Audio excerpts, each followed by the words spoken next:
Bismillahirrahmanirrahim. Assalamu alaikum students.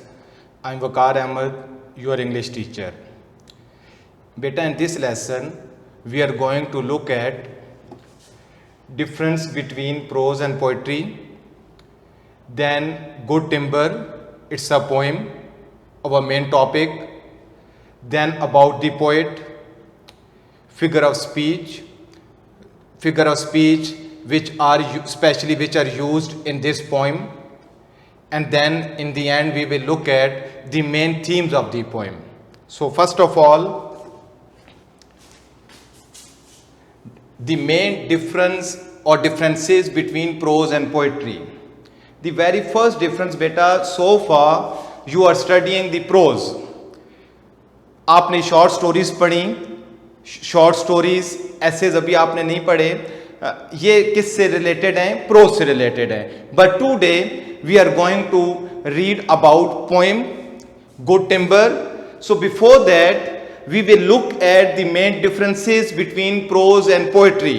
As in the very first lecture we read about the genres of literature. Genres mean types of literature.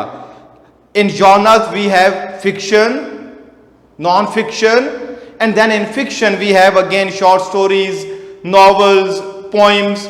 So today we are going to read poem. But before that, the main difference is, the very first difference is prose does not pay attention to rhyme and rhythm. ये बेटा mind में रखेंगे कि pros का focus rhyme पे नहीं होता, rhythm पे नहीं होता. Main difference.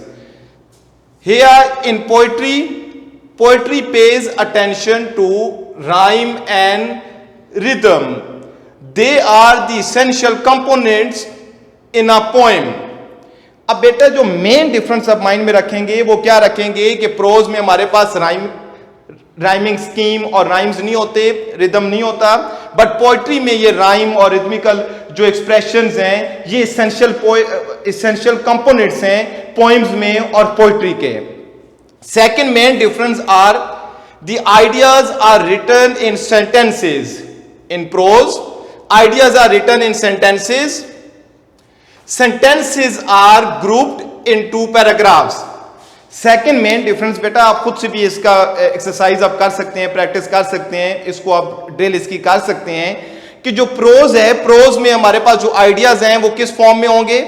सेंटेंसेस की फॉर्म में. और सेंटेंसेस से फिर क्या, ग्रुप ऑफ सेंटेंसेस से फिर क्या फॉर्म होंगे, क्या बनेंगे? Paragraphs. But in poetry ideas are written in lines. Lines are grouped into stanzas. Poetry में क्या होगा बेटा कि आइडियाज को हम लाइंस में लिखेंगे और ये जो लाइंस हैं ये लाइंस कन्वर्ट हो जाएंगी. जब लाइंस का ग्रुप बनेगा तो वो किस में कन्वर्ट हो जाएगा? स्टैंजास में. ये सेकंड मेन डिफरेंस है prose and poetry. Now third difference, the language is more natural and grammatical. बेटा ये जो प्रोज है, प्रोज में जो लैंग्वेज यूज की जाती है वो नेचुरल एंड ग्रामेटिकल होती है. Like in prose we follow the grammatical rules, punctuation rules. But on the contrary the language in poems are figurative and rhythmical. लेकिन जो पोइम में लैंग्वेज है वो कौन सी है? फिगरेटिव लैंग्वेज है. ये फिगरेटिव लैंग्वेज को हम फिगर ऑफ स्पीच में इसको डिस्कस करेंगे, इसकी डेफिनेशन को डिस्कस करेंगे. और सेकेंडली क्या इसमें रिदम्स हैं जी? ये लैंग्वेज की बेस पे ये दोनों में डिफरेंस है. The fourth difference can be the writer usually has no word limit. Usually बेटा ये वर्ड माइंड में रखेंगे कि प्रोज में यूजुअली वर्ड लिमिट नहीं होती, but poets use a limited number of words. लेकिन पोइम्स में mostly limited number of words. ये मोस्टली, यूजुअली. कुछ पोइम्स भी ऐसी हैं कि उनमें भी वर्ड्स की लिमिटेशन, वर्ड्स के जो नंबर है वो काफी ज्यादा होता है. लेकिन जनरली हम देखते हैं कि प्रोज में वर्ड्स की जो नंबर है वो ज्यादा होता है, बट पोएट्री में वर्ड्स की जो लिमिटेशन है वो क्या होती है? लेस होती है, कम होती है. The fifth difference, in prose there are no line breaks. Prose में लाइन ब्रेक्स नहीं होगी। ये इसका लिंक भी आप ये ग्रामर से रिलेटेड कह लें कि इसको प्रॉपर ग्रामर के रूल्स को फॉलो किया जाएगा। In poetry there are number of line breaks, लेकिन पोएट्री में क्या होना है बेटा कि इसमें नंबर ऑफ आपको ब्रेक्स मिलेंगी, लाइन ब्रेक्स मिलेंगी पोएट्री में। ये 4 to 5 मेन डिफरेंसेस हैं between prose and poetry. There can be others as well, लेकिन मैंने कोशिश किया बेटा वो कि जो इसमें एक लाइन ड्रॉ कर सकें जो आपको ज्यादा क्लियर हो जाए। बाकी डिफरेंसेस में अगर हम बात करें तो उसमें फिर कहीं पे आपको इन दोनों में चीजें इंटरलिंक नजर आएंगी कि कुछ ऐसे भी पॉइंट्स हैं कि जो वो हम प्रोज में भी यूज करते हैं और पोएट्री में भी यूज करते हैं। लेकिन ये मेनली आप ये फाइव पॉइंट्स अपने माइंड में रखने हैं। Rhyme and rhythm, yes in prose, sorry no in prose, yes in poetry. Then ideas are written in sentences and paragraphs in prose. In poetry, ideas are written in lines and lines are grouped into stanzas. In prose, language is natural and grammatical. We follow punctuation rules, grammatical rules. But in poetry, the language is figurative and rhythmical. In prose, usually no word limitation, prose में words की limitation नहीं, usually नहीं होती। In poems limited number of words usually, and then in prose there are no line breaks.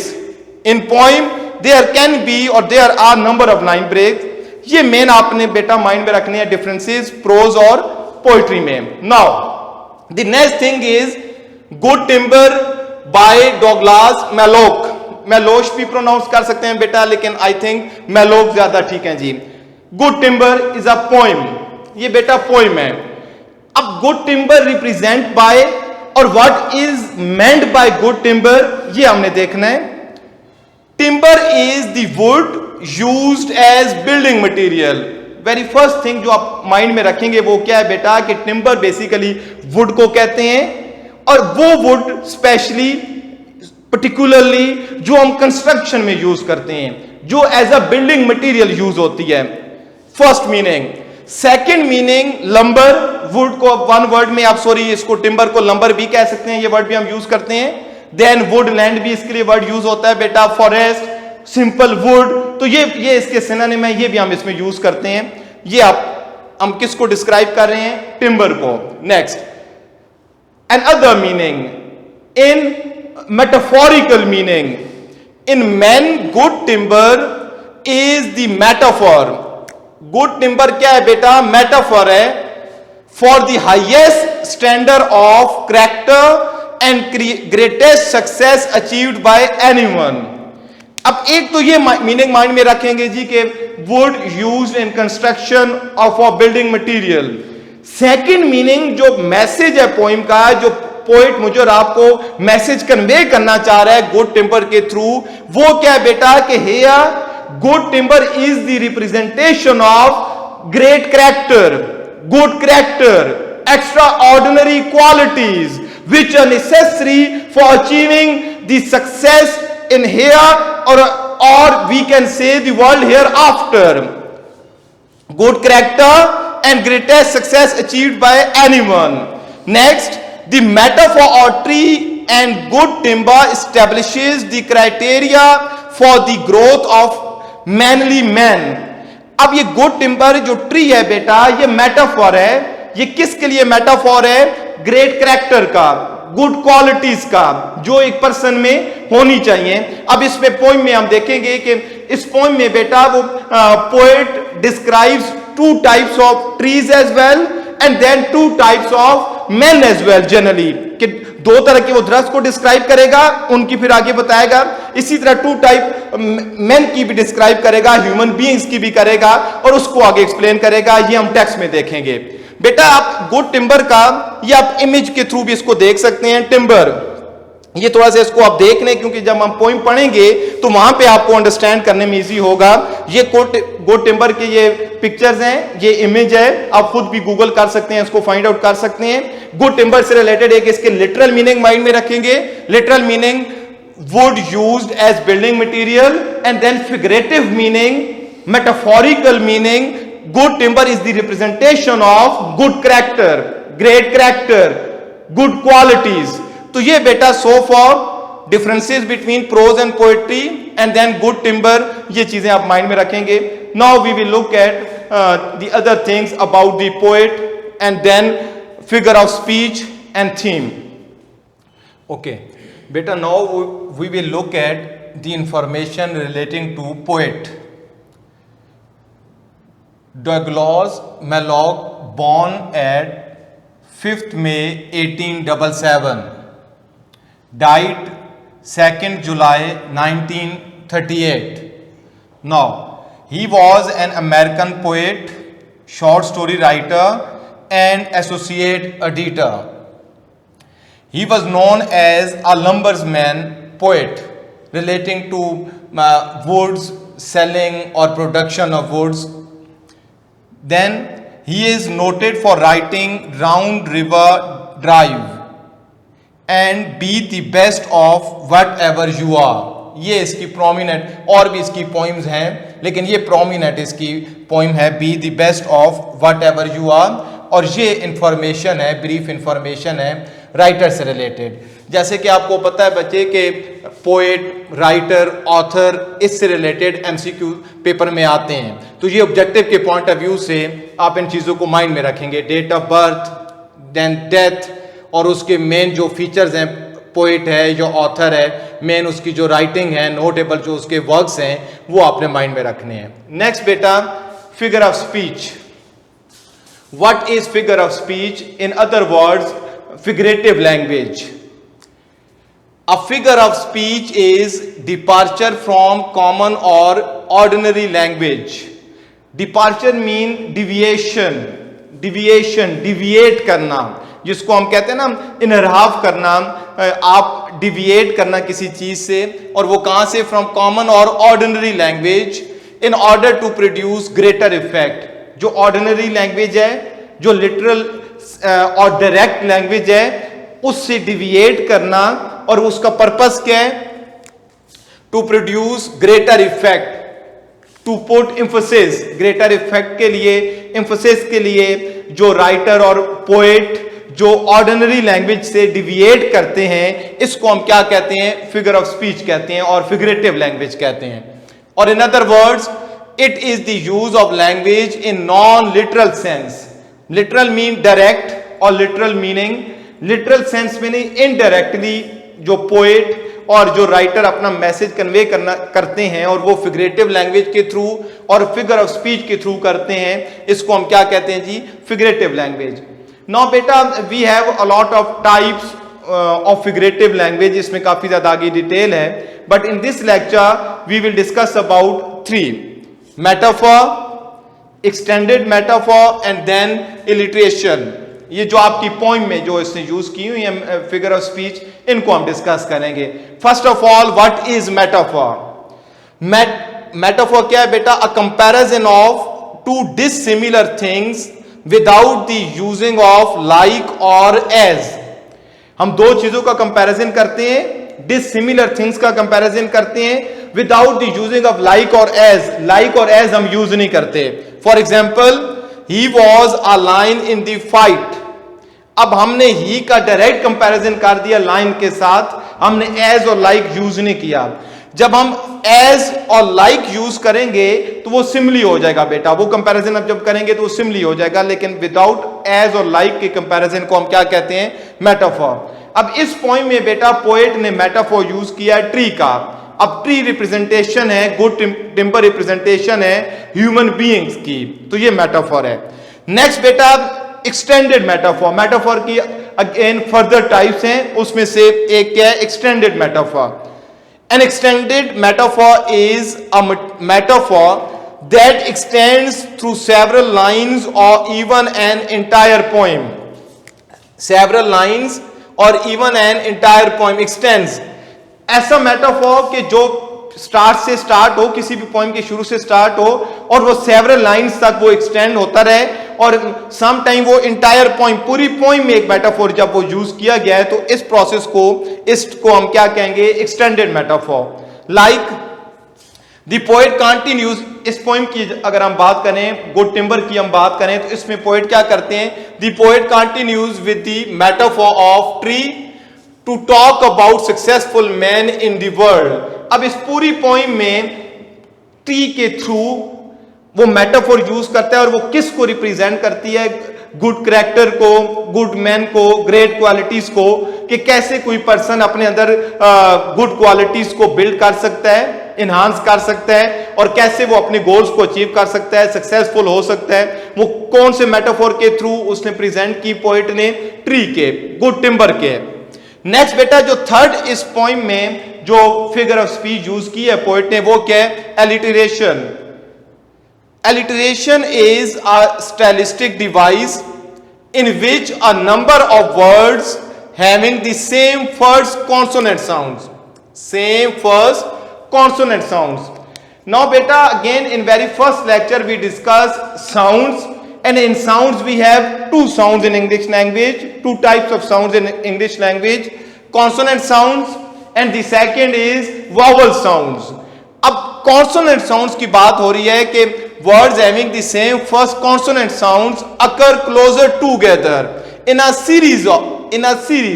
एक series में consonant sounds उनका जो first language है वो इकट्ठे जब यूज होंगे तो इस प्रोसेस को हम फिगर ऑफ स्पीच में क्या कहेंगे, एलिटरेशन कहेंगे। फॉर एग्जांपल अगर इस पॉइंट से हम एग्जांपल्स लें तो उसमें से जैसे for example sun and sky, ये आप टेक्स्ट में पढ़ेंगे, सन एंड स्काई का जो वर्ड है ये एलिटरेशन की एग्जांपल है। देन मैनली मैन, अब इसमें सन एंड स्काई में सन स्काई ये फर्स्ट वर्ड्स दोनों क्या हैं, ये कॉन्सोनेंट्स हैं और ये सेम साउंड है। इसी तरह मैनली मैन, मैनली का एम और मैन का अगेन एम, दोनों कॉन्सोनेंट साउंड्स हैं और ये सेम है। देन ब्रोकन ब्रांचेस, ब्रोकन का बी, ब्रांचेस का again B, again consonant sounds, same sounds. तो ये थ्री आपकी एग्जांपल्स हैं इस जो पोएट ने यूज की हैं पोएम में एलिटरेशन की। तो ये बेटा थ्री हमने फिगर ऑफ स्पीच डिस्कस किए जो आपके पोएम में यूज अभी होंगे। आप टेक्स्ट पढ़ेंगे तो फिगर ऑफ स्पीच की definition, then metaphor, extended metaphor and alliteration. Next बेटा our last topic of today's lecture is themes, theme of the poem, कि इस पोएम के थीम्स कौन कौन से हो सकते हैं, मैसेज कौन सा हो सकता है जो पोएट मुझे और आपको कन्वे करना चाह रहा है। The very first message written over your book, motivation self belief, motivation self belief. बेटा first of all we have to define और look at what is motivation, what is self belief. Motivation is generally defined as an inner drive, desire और need to perform a particular action. Motivation को अगर हम generally define करेंगे तो उसमें तीन चीजें आएंगी कि एक इनर ड्राइव है, mean internal there is something which compels you to do something, कि इंटरनल आपके अंदर कोई ऐसी चीज है कि जो आपको कोई पर्टिकुलर टास्क करने पे मजबूर करती है। वो डिजायर भी हो सकती है, कोई डिजायर है या कोई आपकी नीड है जो आपको एक्शन पे उभारती है। मोटिवेशन या मोटिवेशन को डिफाइन कर रहे हैं। नाउ बेटा generally there are two types of motivation, extrinsic motivation, intrinsic motivation. Extrinsic motivation in simple words, external motivation like praise, like beta somehow punishment, listening a lecture, कोई lecture आप सुनते हैं, कोई आपको आपकी अप्रिसिएशन होती है आपके अच्छे काम पे, सम टाइम आपको पनिश किया जाता है। तो ये सारी किसकी टाइप्स हैं, एक्सट्रिंसिक मोटिवेशन की, एक्सटर्नल जो आपको एनवायरनमेंट से मिलती है मोटिवेशन, बाहर से जो आपको मोटिवेशन मिलती है, extrinsic motivation. Second type is intrinsic motivation. Intrinsic mean internal, innate, inbuilt, जो आपके अंदर है, जो आपको बाहर से कोई चीज मोटिवेट नहीं करती या बाहर से कोई चीज आपको कंपेल नहीं करती कोई एक्शन करने पे, बल्कि अंदर से एक आपको कोई चीज कंपेल करती है एक्शन करने पे, कोई काम करने पे। अब बेटा ये जो एक्सट्रिंसिक मोटिवेशन है ये शॉर्ट टर्म है। ये आपने एक लेक्चर सुना, लेक्चर सुनने के दौरान आपने प्लान बना लिया, अच्छा मैं अब यूं करूंगा, ऐसे करूंगा, ठीक, एक दो दिन बाद फिर वैसे हो गए। आपको किसी ने, आप किसी अच्छे काम पे आपकी तारीफ हुई या अगेन आपको कोई स्नप किया गया या पनिश किया गया, कोई भी उसके आगे फर्दर फॉर्म्स हैं, एक दो दिन के लिए आप ठीक रहे फिर वैसे हो गए। ये शॉर्ट टर्म है, ये भी जरूरी है लेकिन ये शॉर्ट टर्म है। ये जो इंस्ट्रिंसिक मोटिवेशन है बेटा, try to build this one, इसको बिल्ड करने की कोशिश करें। ये जो अक्सर स्टूडेंट्स के साथ ये एक प्रॉब्लम है कि एक दो दिन के लिए तो वो काम ठीक करते हैं, फिर वैसे होना शुरू हो जाते हैं। तो उसमें प्रॉब्लम कहां पे है? इंट्रिंसिक मोटिवेशन पे। अब how to develop intrinsic motivation, internal motivation develop कैसे होगी, या इसके लिए कौन से ऐसे प्रिंसिपल्स हैं या इंग्रेडिएंट्स हैं कि जो हो तो कोई भी पर्सन इंटरनली मोटिवेटेड रहेगा। नाउ बेटा keep three things in your mind. The very first is you have to have a burning desire, a burning desire।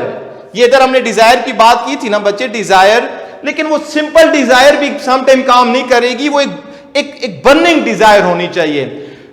अब बर्निंग डिजायर को बेटा you can call it aim of life, purpose, dream, goal, कोई भी आप इसको नाम दें।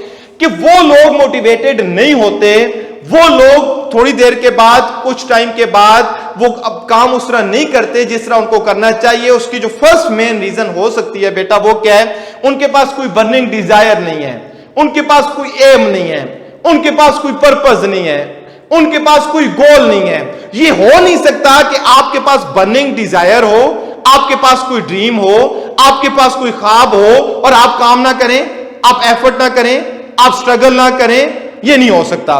तो फर्स्ट अपना आज ही से कोशिश करें कि एक बर्निंग डिजायर ढूंढें, एम ढूंढें, गोल ढूंढें लाइफ का और उसको रिटन फॉर्म में लिखें। वो एक फर्दर एक उसकी एक्सप्लेनेशन है, लेकिन आपका कोई ना कोई पर्पस, एम होना चाहिए, डिजायर होनी चाहिए और रिटन फॉर्म में आपके पास नोट होनी चाहिए ताकि आपकी मोटिवेशन लेवल आपका कम ना हो। सेकंड बेटा बिलीव, बिलीव, ये जो सेल्फ बिलीव और बिलीव, ये दोनों मोटिवेशन और सेल्फ बिलीव इंटरलिंक्ड है।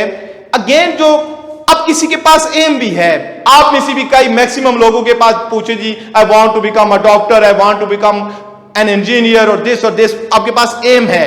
तो फिर कौन सी ऐसी चीज है कि अगेन आप काम करना छोड़ देते हैं? वो जो मेन उसके बाद जो सेकंड पॉइंट है वो क्या है बेटा? बिलीव। कि आपके पास बिलीव नहीं है, एम तो है लेकिन आपको ये यकीन नहीं है कि मैं इस एम को, इस टारगेट को अचीव भी कर पाऊंगा या नहीं कर पाऊंगा। जहां पर बिलीव की कमी आएगी, जहां पर यकीन की कमी आएगी, अगेन आप काम करना छोड़ देंगे। मतलब मैं और आप वो काम नहीं करते जिन पे हमें यकीन नहीं होता कि ये अचीव भी होंगे या नहीं होंगे, ये मैं कर पाऊंगा भी कि नहीं कर पाऊंगा। स्टूडेंट्स के साथ एक बहुत बड़ी ये प्रॉब्लम होती है, उनकी एक बहुत बड़ी डिजीज है कि वो एक्सक्यूजेस ढूंढते हैं, excuses for not doing something, excuses for can not do something. कि वो कहते हैं जी मैं ये नहीं कर सकता। एम उनके पास है, टारगेट उनके पास है, बर्निंग डिजायर है, लेकिन एक्सक्यूजेस हैं ना करने के। तो इसको बेटा अवॉइड करेंगे।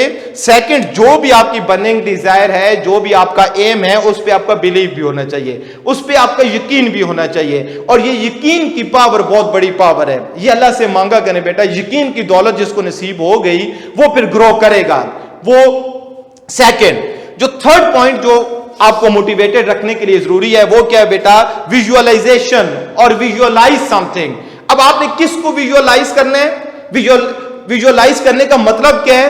टू फॉर्म और to make a mental picture, to form और to make a mental picture. कि जो आपकी डिजायर है, जो आपका एम है, उस एम पे फिर अब आपको बिलीव भी है, सेल्फ बिलीव भी है, यकीन भी है, तो फिर उसको विजुअलाइज भी करें, उसकी एक मेंटल पिक्चर भी डेली बेसिस पे अपने माइंड में बनाएं। आज से अगर आप you want to become a doctor, definitely you will after 5, 6, 7 years। तो आज आप अपने आप को 7 साल बाद देखना शुरू कर दें, हर डेली बेसिस पे या एक दिन छोड़ के, जब भी आपका मोटिवेशन लेवल डाउन हो तो अपने आप को विजुअलाइज करें कि मैंने जाना क्या है। अपने एंड को माइंड में रखें, अपने टारगेट को माइंड में रखें। ये तीन चीजें बेटा अगर आप इसको अब डेवलप कर लेते हैं, इनको माइंड में रखते हैं, तो ये आपको क्या करेंगी? मोटिवेशन देंगी। और ये किस से रिलेटेड है बेटा? ये इंट्रिंसिक मोटिवेशन से रिलेटेड है। ये बाहर की दुनिया, एनवायरनमेंट आपको मोटिवेट करे ना करे, लेकिन इन तीन चीजों पे अगर आपका फोकस है, ये अगर आपके माइंड में है, ये अगर आपने प्रॉपर इनको अंडरस्टैंड किया हुआ है, तो फिर आप मैक्सिमम टाइम मोटिवेटेड रहेंगे और आप डिट्रैक्ट नहीं होंगे, आप एफर्ट नहीं छोड़ेंगे। अब बिलीव में बेटा एक चीज और माइंड में रखेंगे कि एक तो है बिलीव ऑन अल्लाह, अल्लाह की जात पे यकीन। अल्लाह के निजाम पे यकीन। एक तो ये माइंड में रखेंगे कि अल्लाह किसी की मेहनत रैगा नहीं करता, अल्लाह की जात पे यकीन। और फिर आपने सेल्फ बिलीव कि अपनी आप अल्लाह ही ने जो आपको पोटेंशियल दिया हुआ है उस पे बिलीव करें, उसको आगे क्या करें बेटा, यूटिलाइज करें। तो ये तीन चीजें मोटिवेशन से रिलेटेड थी। आई होप आपको मोटिवेशन क्लियर होगी। तो इस पॉइंट का जो फर्स्ट मेन थीम है और जो बुक में भी रिटर्न है वो क्या है बेटा, मोटिवेशन और self belief. Second theme can be बेटा, adversity brings the best out of us. Adversity mean trials, troubles, tragedy, tension, problems, जो भी उसकी जो प्रॉब्लम्स हैं, जो ट्रायल्स हैं, जो ट्रेजेडीज हैं मेरी आपके लाइफ की, जो मुश्किलात हैं, वो क्या करती हैं, brings the best out of अस। वो हमारे अंदर से जो बेस्ट होता है उसको क्या करती हैं, सामने ले आती हैं। किसी भी चीज को टेस्ट करने के लिए बेटा, अब ये आपको कॉमन सी ये कॉन्सेप्ट है कि ये वॉल है, इसमें ब्रिक्स हैं, ईंट लगी हुई है। तो इस ईंट आपको प्रोसेस पता होगा कि ये आग में जलती है, आग में जलेगी तो ईंट बनेगी और फिर इसमें बिल्डिंग्स आप खड़ी कर लें। अगर ये इसमें एडवर्सिटी से आप इसको माइंड में रखें कि अगर ये आग में ना जले, इसको आग में ना जलाया जाए तो फिर ये सॉलिड नहीं बनेगी। इसी के कंपैरिजन हम कंस्ट्रक्शन के लिए वो ब्लॉक यूज करते हैं, वो जो सीमेंट के बने होते हैं। अब इन दोनों में मेन डिफरेंस क्या है कि इसने आग में जलना होता है, ब्रिक ने, ब्लॉक आग में नहीं जलता। और दोनों की अगर आप इनकी कंपैरिजन करें तो जमीन आसमान का फर्क है। तो इसको एक तो ये अपने आप को ये चीज, इस पॉइंट का जो मैसेज है वो ये है कि अपने आप को ये चीज समझा ले आप कि without problems, without tensions, without adversity, without बेटा डिफिकल्ट सिचुएशन और difficult circumstances, you can not achieve your goal और टारगेट। जितनी ज्यादा प्रॉब्लम्स आएंगी, जितनी ज्यादा आपकी लाइफ में डिफिकल्टीज आएंगी और आप उनको फेस करेंगे, उतने ज्यादा आप ग्रो करेंगे। Second main theme.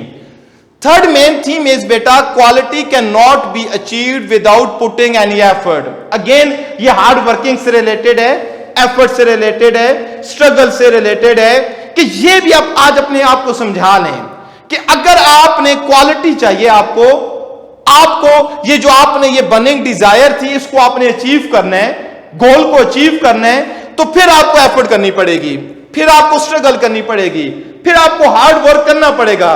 There is no substitute for hard working. Hard work का कोई सब्स्टिट्यूट नहीं है, स्ट्रगल का कोई सब्स्टिट्यूट नहीं है। ये आपको मानना पड़ेगा। There is no shortcut for permanent success. Permanent success के लिए बेटा शॉर्टकट नहीं है। शॉर्टकट की बेस पे आप ग्रो करेंगे, महीना करेंगे, 2 करेंगे, थोड़ी देर के लिए आप ऊपर जाएंगे, लेकिन जितनी जल्दी ऊपर जाएंगे उतनी जल्दी वापस भी आएंगे। आपको स्ट्रगल करना पड़ेगी। जितने बड़े नाम आपको मिलेंगे, आप उनकी बायोग्राफीज पढ़ें तो उनकी ईयर्स लगे हैं किसी स्टेज तक पहुंचने के लिए, किसी मुकाम तक पहुंचने के लिए। तो ये भी आपने अपने आप को समझाना है कि शॉर्टकट नहीं है। शॉर्टकट की बेस पे आप ग्रो नहीं कर सकते, आपको स्ट्रगल करनी पड़ेगी, आपको एफर्ट करनी पड़ेगी। ये थीम भी हम जब इसकी टेक्स्ट की रीडिंग करेंगे तो हमें उसमें नजर आएगा। नेक्स्ट थीम बेटा, ये सारे इंटरलिंक्ड हैं। कम out from your comfort zone. Comfort zone से बाहर निकलना पड़ेगा। कंफर्ट जोन से बाहर निकलेंगे तो कुछ अचीव करेंगे। जब तक कंफर्ट जोन में रहेंगे, जब तक इजी लाइफ गुजारेंगे, जब तक टेंशन फ्री लाइफ गुजारेंगे, जब तक अपने आप को एफर्ट में नहीं डालेंगे, तो फिर आप कुछ बड़ा अचीव भी नहीं कर सकते। तो ये इसका फोर्थ थीम है कि कंफर्ट जोन से आपको बाहर निकलना पड़ेगा। और वो टेक्स्ट में आप देखेंगे बेटा, वो पोएट मेजर आपको बताएगा इन 4 के 4 थीम से रिलेटेड। बेटा ये एक ओवरव्यू था, इंट्रोडक्शन था। पोएम को स्टार्ट करने से पहले हमने सबसे पहले डिस्कस किया बेटा differences between prose and poetry. Second बेटा good timber by Douglas Malloch, इसके पोइट के बारे में। गुड टिम्बर को हमने देखा कि ये गुड टिम्बर का मीनिंग क्या है, a material use for construction और बिल्डिंग मटेरियल। और सेकंड इसको लंबर भी कहते हैं, वुड भी कह सकते हैं। और ये मेटाफोरिकल मीनिंग इसके क्या देखे बेटा कि good timber is the representation of great qualities, outstanding character. Next बेटा about the author, about the poet. ये इंफॉर्मेशन आप माइंड में रखेंगे for objective point of view, objective paper के लिए आप माइंड में रखेंगे। थर्ड बेटा फिगरेटिव लैंग्वेज और figure of speech. Figure of speech की ये definition can be others as well, और डेफिनेशंस भी हो सकती हैं। और इसी तरह फिगर ऑफ स्पीच हमने 3 डिस्कस किए, metaphor, extended metaphor and then alliteration. ये और भी हैं, लेकिन जो पोइम में यूज हुए हैं वो हमने डिस्कस कर लिए। और एंड पे बेटा हमने इस पोइम में जो मेन थीम्स हो सकते हैं वो डिस्कस किए। Motivation and self believe given in your book, जो बुक में थीम गिवन है इसको हमने फिर कोशिश की बेटा एक्सप्लेन करने की, डिस्कस करने की, इसको क्लियर हो जाए। ये सेकंड थीम बेटा, adversity brings the best out of us, then quality can not be achieved without putting any effort, then come out from your comfort zone. तो बेटा ये बुक का थीम तो गिवन है, बाकी जो थीम है इसमें ये वेरी भी कर सकते हैं, ये पर्सन टू पर्सन वेरी भी कर सकते हैं, ये हर बंदे की अपनी इंटरप्रिटेशन है, उसके ट्रांसलेशन का लेवल है, अंडरस्टैंडिंग लेवल है, तो ये वेरी भी कर सकते हैं। आई होप आपको ये मैक्सिमम चीजें क्लियर होंगी बेटा। कहीं कंफ्यूजन होगी तो आप क्यूरी सेशन में कंसर्निंग टीचर से डिस्कस कर सकते हैं। Thank you very much. Allah Hafiz.